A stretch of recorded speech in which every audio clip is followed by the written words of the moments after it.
Een bijzonder incident afgelopen vrijdag in de Eindstraat voor Jan Koenen, die na 36 jaar stopt als brandweerman.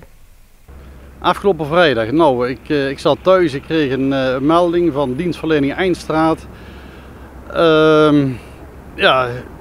Ik kwam hier op de kazerne aan en ik dacht al, wat staan de auto's netjes. Dus ik had eigenlijk op zich toen nog niks in de gaten. Normaal rijd ik de tweede wagen altijd, omdat ik wat langer aanrijdtijd nodig heb. En ineens riepen ze van, hey Jan, kom er ook in, want er zijn mensen te weinig. Voordat we hier bij de kruising of bij de rotonde waren, zei ik al van, ik vertrouw het niet.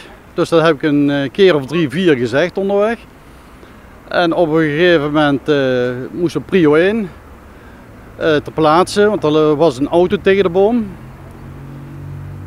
Dus ik ben rond de auto, ik was de gewondenverzorger.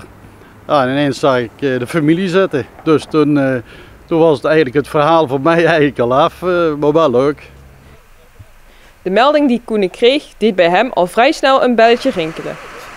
Ja, het kwam me wel bekend voor, want zo heb ik mijn vrouw ook leren kennen. Ik had de wacht van iemand overgenomen op een zondagavond en die kwamen toen van het Pentagon af met de vrienden en die knalden bij Sint-Jozef tegen de boom aan.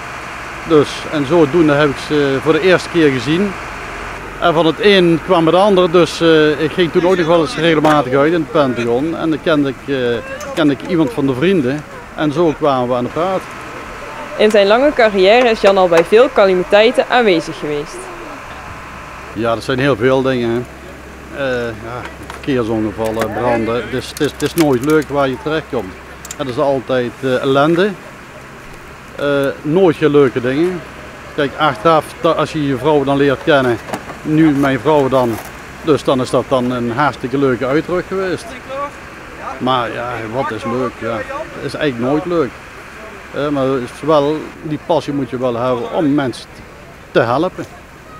Naast deze passie heeft Koenen ook nog een wijze les geleerd toen hij startte als brandweerman. Toen ik bij de brandweer kwam, toen zeiden ze van met de pieper moet je naar bed en met je vrouw mag je naar bed. En van dit soort humor houden de brandweerlieden wel. Dat was ook zaterdagochtend rond 6:30 te merken. Zaterdagochtend, ja, heel land weer plat, hè. Dus iedereen uit de slaap. En dan kwamen de mannen het ontbijt brengen. Dus dat is eigenlijk een beetje traditie eigenlijk. Maar ja, of er dan toeters en bellen bij moeten, ja, dat is de vraag aan hun dan. Hè. En die toeters en bellen zijn mogelijk de laatste die Jan als brandweerman meemaakte. Vrijdag neemt hij namelijk tijdens de feestavond na 36 jaar definitief afscheid. Of daarmee het brandweerinstinct meteen verdwenen is nog maar de vraag. Mogelijk begint het bij het horen van de eerstvolgende sirene toch weer te kriebelen. Dat weet ik niet, dus dat moeten we nog afwachten.